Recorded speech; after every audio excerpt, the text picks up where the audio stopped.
Every year or two, somewhere on Earth, the ultimate source of heat and light in our sky suddenly turns into a black void.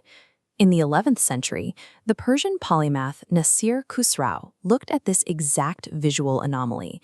In his philosophical text, Kawan al-Ikhwan, he asked a highly practical question: how exactly does the sun lose its light? His observation was that the sun loses absolutely nothing. Instead, the moon steps into its path. Khosrow described the moon not as a glowing orb, but as a completely opaque, solid body, like an unpolished iron mirror that blocks the sun rather than letting light pass through. Khosrow argued that this opacity is a biological necessity. He believed that without the moon creating cycles of waxing and waning light, the natural world would lose its momentum, leaving the seasons stagnant and raw fruit unable to ripen on the branch. The shadow of the moon is 0% a glitch in the cosmic design. Physical obstructions in space are the mechanical engines that drive time forward and make biological life possible on Earth. This animated diagram illustrates Khosrow's metaphysical leap. He argued that human consciousness behaves exactly like the physical moon. It sits in darkness until it reflects the light of a higher reality, which he called the universal intellect. Think about how human vision works. When you look at an object, the light from that object leaves a physical impression inside your eye.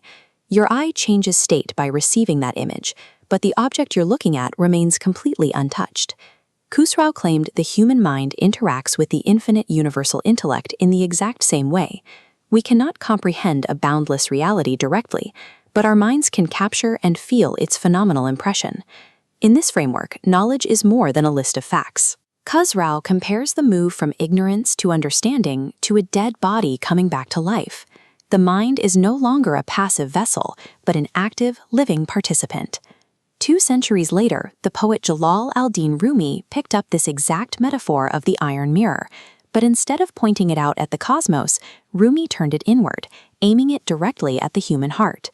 Rumi warned that ego and earthly attachments act like a corrosive layer on that mirror. When the heart is covered in this psychological rust, it becomes distorted, completely unable to reflect the divine light shining toward it. This animated diagram maps out the concept of emanation, developed by the Greco-Roman philosopher Plotinus. He visualized reality as a cascading fountain with 3 main tiers. At the top is the One, which overflows into the divine intellect, which then pours down into the world soul. Look closely at Plotinus's triad. It perfectly maps onto the exact framework Khosrow was writing about. Plotinus's the One is Khosrow's divine command. The divine intellect matches the universal intellect, and the world soul aligns with Khosrow's universal soul. Jump forward to the 18th century, and Immanuel Kant draws a similar hard boundary. He separated the unknowable noumenal world, reality as it actually is, from the phenomenal world, which is simply how our senses perceive it. Consistently across these traditions, humanity is never positioned as the creator of absolute truth. We are simply the necessary, finite vessels, perfectly designed to catch that truth and reflect it into the physical world. In classical Taoism, the ultimate Tao is entirely beyond human language or definition. This directly mirrors Khosrow's assertion that the highest reality, the divine command, is completely unknowable on its own. This brings us back to the opaque moon blocking the sun. Taoist duality frames this as yin and yang. The shadow, the yin, is not an enemy to be defeated. It is a harmonious, strictly required partner to the light. The 13th century Zen master Dogen captured this beautifully when he described enlightenment.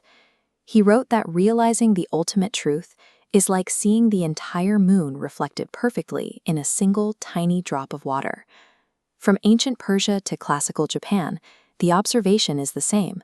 The vast, infinite universe intentionally leaves its profound impression inside tiny, finite spaces, a dewdrop or a human mind, without breaking the vessel that holds it. Today, we rarely look up at the cosmos to understand our minds. We spend our waking hours looking down, absorbing a relentless, overwhelming flood of digital information. Rumi and Khosrow would ask us a difficult question. Are we spending our energy cultivating the rust of digital outrage, or are we actively polishing our inner mirrors to reflect a deeper truth? Khosrow's writings offer a roadmap for navigating this modern environment. First, he teaches that your unique, individual limitations are not a weakness. Those strict boundaries provide the exact friction you need to actively participate in the universe. Second, Khosrow's text reminds us that collecting data is not the same as achieving wisdom.